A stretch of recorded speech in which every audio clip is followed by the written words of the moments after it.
உங்களுக்கு 4ஆம் இடத்தில் குரு உச்சமடைந்து அவரும் 10ஆம் வீடு தொழில் ஸ்தானத்தை பார்க்கிறார். இது ஹம்ச யோகம் அப்படிங்கிற ஒரு பெயர்.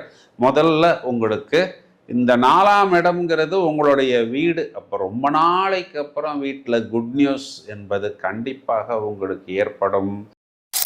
இது நாள் வரை 7.5 சனியின் தாக்கத்தில் நிறைய விஷயங்களை இழந்த, பிரிந்த, எதையோ பறி கொடுத்தது போல் தூக்கம் இல்லாமல் மனதுக்குள் ஒரு மாதிரி ஒரு டிப்ரெஷனுடன் இருந்த இந்த மேஷராசிக்காரர்கள் எல்லாமே திரும்பவும் மிடுக்காகவும் துடுக்காகவும் அப்படியே டைனமிக்காகவும் செயல்படுவார்கள். இதில் மெயினாக 5ஆம் இடம் கொடுக்கக்கூடியது என்னன்னா 6ஆம் வீட்டுக்கு நிவர்த்தி. இப்போ நோயாக இருக்கலாம், எதிரியாக இருக்கலாம், கடனாக இருக்கலாம், வம்பு வழக்காக இருக்கலாம், அரசாங்கத்திலிருந்து உங்களுக்கு வர வேண்டிய அனுகூலமான பலன்களாக இருக்கலாம். வரிசையா உங்களுக்கு குட் நியூஸ் அப்படிங்கிறது ஒவ்வொன்றாக வந்து கொண்டே இருக்கும். நீங்களே உங்களுடைய லைஃப் பார்ட்னரை விசேஷ பார்வையாக பார்க்குறீங்க அப்படின்னா என்ன அர்த்தம்? நீங்கள் உங்கள் லைஃப் பார்ட்னரை தூண்டி விடுவீங்க. சாட்டர்ன்கிறது இங்கே குறிகாட்டக்கூடியது உங்களுடைய அப்பாவை, உங்களிடம் வேலை செய்யக்கூடிய நபர்களை. உங்களுடைய லைஃப் பார்ட்னர் தூண்டப்படுவார். அப்போ அவ்வாறு அவர் தூண்டப்பட்டால், அவர் ஏதோ ஒரு விஷயத்தை புதிதாக தொடங்கினால் அதனுடைய செலவுங்கிறது சில நேரத்தில் கடனாக உங்களுக்கு வந்து அமையும்.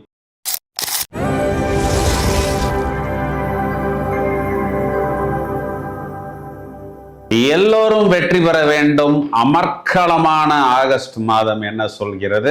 முதலில் பலன்களை பார்ப்போம், பிறகு கிரக நிலைகளை எடுத்துக்கொள்வோம். மேஷராசியை எடுத்துக்கொண்டால் நிர்வாக திறன் அதிகரிக்கும். உத்தியோகத்தில் உங்களின் மேலாண்மை அப்படின்னு சொல்லக்கூடிய அந்த அட்மினிஸ்ட்ரேட்டிவ் ஸ்கில் மேலோங்கி காணப்படும். புதிய பொறுப்புகள் உங்களை தேடி வரட்டும். அப்படி வந்தால் தானே நமக்கு இன்க்ரிமெண்ட்டு, ப்ரமோஷன் இது எல்லாமே கிடைக்கும். பொருளாதார உயர்வு என்பது கண்டிப்பாக உண்டு.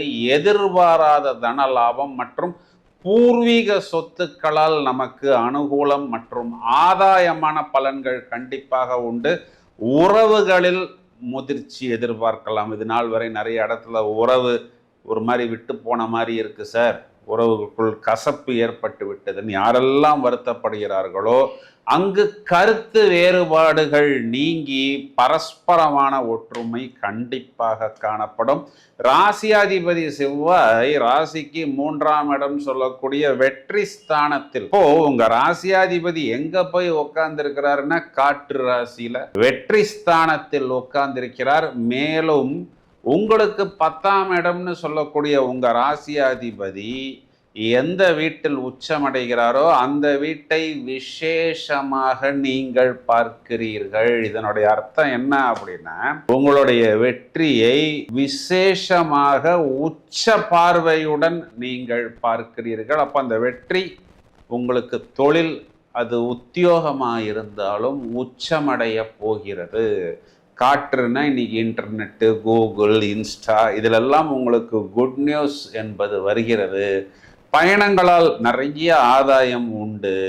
இதையும் தவிர உங்களுக்கு 4ஆம் இடத்தில் குரு உச்சமடைந்து அவரும் 10ஆம் வீடு தொழில் ஸ்தானத்தை பார்க்கிறார். இது ஹம்ச யோகம் அப்படிங்கிற ஒரு பெயர். முதல்ல உங்களுக்கு இந்த 4ஆம் இடம்ங்கிறது உங்களுடைய வீடு. அப்போ ரொம்ப நாளைக்கு அப்புறம் வீட்டில் குட் நியூஸ் என்பது கண்டிப்பாக உங்களுக்கு ஏற்படும். இந்த குருவுடைய ஒரு விசேஷ பார்வை நமக்கு 12ஆம் இடத்தில் இருக்கக்கூடிய சாட்டர்னை நீர்த்து போக வைக்கிறது. அப்போ என்ன அர்த்தம்? அந்த 7.5 சனியுடைய பாதிப்பு நமக்கு ஏற்படாது. இது நாள் வரை 7.5 சனியின் தாக்கத்தில் நிறைய விஷயங்களை இழந்த, பிரிந்த, எதையோ பறி கொடுத்தது போல் தூக்கம் இல்லாமல் மனதுக்குள் ஒரு மாதிரி ஒரு டிப்ரெஷனுடன் இருந்த இந்த மேஷராசிக்காரர்கள் எல்லாமே திரும்பவும் மிடுக்காகவும் துடுக்காகவும் அப்படியே டைனமிக்காகவும் செயல்படுவார்கள். 5ஆம் இடம் பஞ்சமஸ்தானத்தில் சூரியன் ஆட்சி. இந்த மாதத்தில். இதையும் தவிர உங்களுக்கு முதல்ல குருவும் சூரியனும் சேர்ந்து சிவராஜ யோகம், முதல் தரமான ராஜ யோகத்தை உங்களுக்கு உங்களுடைய சம்பாத்தியத்தில் கொடுப்பதற்கு தயாராக இருக்கிறது. சூரிய புத ஆதிபத்தியம் ஆகஸ்ட் 22ஆம் தேதிக்கு பிறகு. இதெல்லாம் உங்களுக்கு மெயினா உங்களுடைய பூர்வீகமா இருக்கலாம், உங்களுடைய குழந்தைகள் சம்பந்தப்பட்ட விஷயங்களாக இருக்கலாம், இல்லைன்னா அரசாங்கம் சம்பந்தப்பட்ட விஷயங்களாக இருக்கலாம். இந்த கூட்டணி அப்படியே உங்களுக்கு லாபஸ்தானத்தை பார்க்கிறது. இரண்டு விதங்களில் லாபம். குழந்தைகளே கடனை அடைக்க தொடங்கி விடுவார்கள், அவர்களுடைய இஎம்ஐயை அவர்களை பார்த்துக் கொள்வார்கள். இதுல மெயினா 5ஆம் இடம் கொடுக்கக்கூடியது என்னன்னா 6ஆம் வீட்டுக்கு நிவர்த்தி.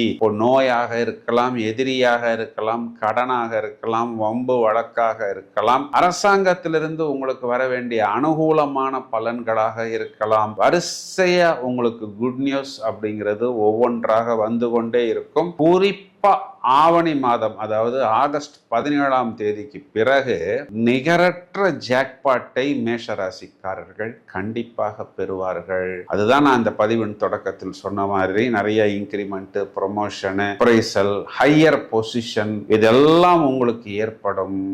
லாபஸ்தானத்தில் இருக்கக்கூடிய ராகு உங்களுக்கு தாறுமாறான லாபத்தை கொடுத்துத்தான் ஆக வேண்டும்ங்கிற ஒரு கட்டளையில் இருக்கிறார். எந்த அளவுக்கு உங்களுக்கு லாபம் வருகிறது அப்படின்னா, அவசரத்தில் நிறைய பொருட்களை எடுத்து நீங்கள் வாடிக்கையாளர்கள் கையில் கொடுக்கக்கூடிய அளவுக்கு கஸ்டமர் கேராக இருந்தா, சார் கஸ்டமர் சர்வீஸ் பண்ணுவதற்கே ஆட்கள் எங்களிடம் இல்லை என்று சொல்லக்கூடிய அளவுக்கு வாடிக்கையாளர் கஸ்டமர் உங்களை தேடி வருவார். கொஞ்சம் நிறுத்தி நிதானமாக பதட்டப்படாமல் நீங்கள் அந்த வியாபாரத்தை, அந்த சேலை க்ளோஸ் பண்ணினா, மிச்சம் இருக்கக்கூடிய அந்த 1-2 நெகட்டிவ் கம்ப்ளைண்ட் கூட உங்கள் மேல் வராத அளவுக்கு நீங்கள் உங்களை பத்திரமாக பார்த்து கொள்ளலாம். இப்போ நம்ம பார்த்தது எல்லாமே மேஷராசிக்கு பிளஸ் பாயிண்ட். மைனஸ் பாயிண்ட்ல என்னன்னா, ஒரு பெரிய மைனஸ் பாயிண்ட் நிவர்த்தி ஆகிறது. இதனால் வரை செவ்வாயை சனி பார்த்து கொண்டிருந்தார். இனி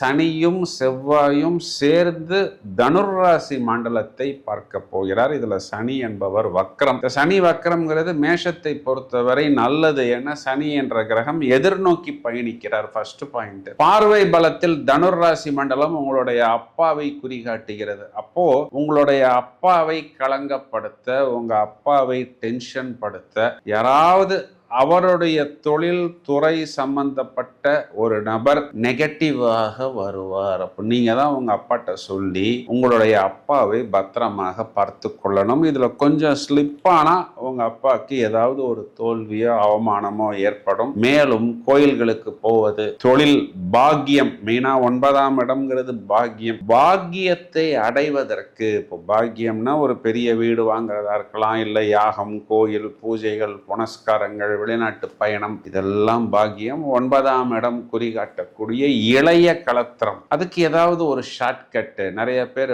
என்னன்னா, எனக்கு ஃபர்ஸ்ட் மேரேஜ் ஃபெயில் ஆயிடுச்சு அப்படிங்கிறத மறைத்து செகண்ட் மேரேஜ் செய்து கொள்வார்கள். இந்த மாதிரி நீங்க எங்கேயாவது ஏதாவது ஒரு இடத்துல தப்பு பண்ணினால் பிடிபட்டு விடுவீர்கள். அதனால் நேர்மையாக, நியாயமாக, கவனமாக பயணித்து கொண்டால் போதுமானது. இதில் நாம் பேனிக் ஆக வேண்டியதற்கு, பதட்டப்படுவதற்கு எதுவுமே இல்லை. நாம் உண்மையாக நடந்து கொண்டால் அதுவே போதுமானது. இதை தவிர மேஷராசிக்காரர்களுக்கு என்ன ஒரு மெயினான ஒரு பாயிண்ட் இந்த ஆகஸ்ட் மாதம் முழுவதுமே அப்படின்னு பார்த்தோம்னா, சுக்கிரன் என்ற கிரகம் நீசம் அடைகிறது.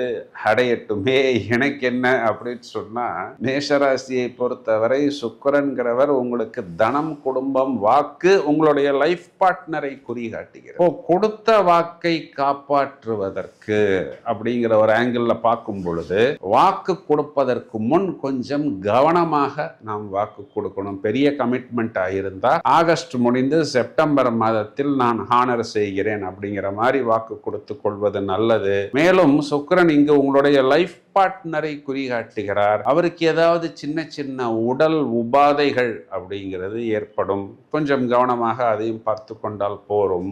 இதையும் தவிர நீங்களே உங்களுடைய லைஃப் பார்ட்னரை விசேஷ பார்வையாக பார்க்குறீங்க அப்படின்னா என்ன அர்த்தம்? நீங்க உங்க லைஃப் பார்ட்னரை தூண்டி விடுவீங்க. சாட்டன்ங்கிறது இங்கு குறிகாட்டக்கூடியது உங்களுடைய அப்பாவை, உங்களிடம் வேலை செய்யக்கூடிய நபர்களை.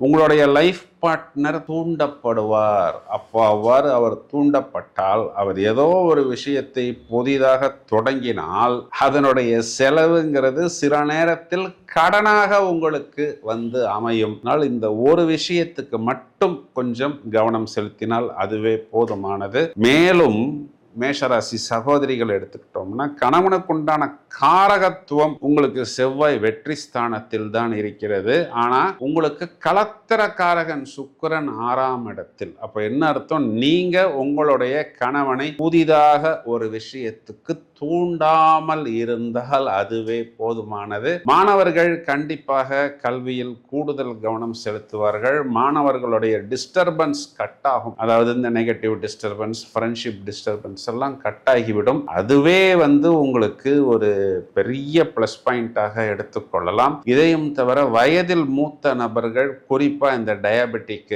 சுகர், பிபி, இந்த மாதிரி சின்ன சின்ன உடல் உபாதைகள் இருக்கக்கூடிய நபர்கள் health, wealth, walking, fitness, dieting, இயற்கை வைத்தியம் போன்ற விஷயங்களில் ஈடுபட்டு தங்களை பத்திரமாக பார்த்து கொள்ளலாம். இந்த சுக்கிரன் நீசம் அப்படிங்கிறதுக்கு சாட்டானுடைய ஒரு உக்ரமான பார்வை வந்து விழுவதனால் உங்களுடைய லைஃப் பார்ட்னரை கவனமாக நீங்க பார்த்து கொள்ளல அப்படின்னா அதுல ஏதாவது ஒரு சின்ன சிக்கலோ, ஒரு அடியோ, அடி அப்படின்னா என்ன, அது ஒரு கடன் அப்படிங்கிற அமைப்பில் உங்களை வந்து சேரும் அப்படிங்கிறதில் நீங்கள் மிகவும் கவனமாக அவர்களையும் உங்களையும் பார்த்து கொள்ள வேண்டும். இதற்கு பரிகாரம் அப்படின்னா வெள்ளிக்கிழமைகளில் மகாலட்சுமி வழிபாடு, தயிர் சாதம் நேவேத்தியம் செய்து வரக்கூடிய பக்தர்களுக்கு அதனை நீங்கள் விநியோகம் செய்தால், பெருமாள் கோயிலில் இருக்கக்கூடிய தாயார் சன்னதியில் செய்யலாம், அம்மன் கோயில்களில் செய்யலாம்.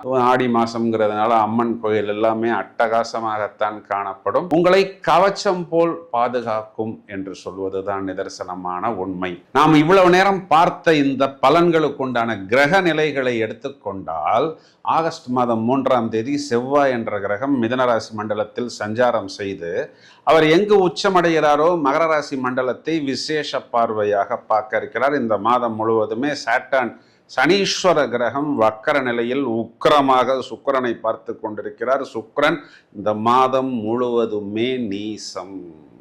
மேலும் ஆகஸ்ட் மாதம் 5ஆம் தேதி புதன் என்ற கிரகம் கடகராசி மண்டலத்துக்குள் வந்து பிறகு அவரே ஆகஸ்ட் 22ஆம் தேதி சிம்மத்தில் போய் சூரியனுடன் ஜோடி சேர இருக்கிறார். சூரிய புத ஆதிபத்தியமாக ஆடி மாதம் முடிந்தவுடன் ஆகஸ்ட் 17ஆம் தேதி கடகமனையிலிருந்து சிம்ம ராசிக்குள் சூரியன் நுழைந்து ஆட்சி பலம் பெற இருக்கிறார். இதுல முக்கியமான விஷயம் என்னவென்றால், தனுராசி மண்டலத்துக்கு செவ்வாயின் 7வது பார்வையும் சாட்டானின் 10வது பார்வையும் வந்து விழுகிறது. இதையும் தவிர நீச சுக்கிரனுக்கு செவ்வாயின் 4வது பார்வைன்னு சொல்லக்கூடிய விஷ பார்வையும் வக்ரசனியின் உக்ர பார்வையும் வந்து விழுகிறது. அப்போ சுக்கிரன் குறிகாட்டக்கூடிய காதல், காமம், களத்திரம், உல்லாசம் போன்ற விஷயமெல்லாம் நிறைய பேருக்கு தாறுமாறாக சில ராசிகளுக்கு தாக்குவதாகவும் சில ராசிகளை மேலும் தூக்கி கொடுப்பதுமாக இருக்கிறது. இதை பற்றி விவரமாக வழக்கம் போல் பட்டையை கலப்பும் விதத்தில் 12 பதிவுகள் தயாராகி கொண்டிருக்கிறது.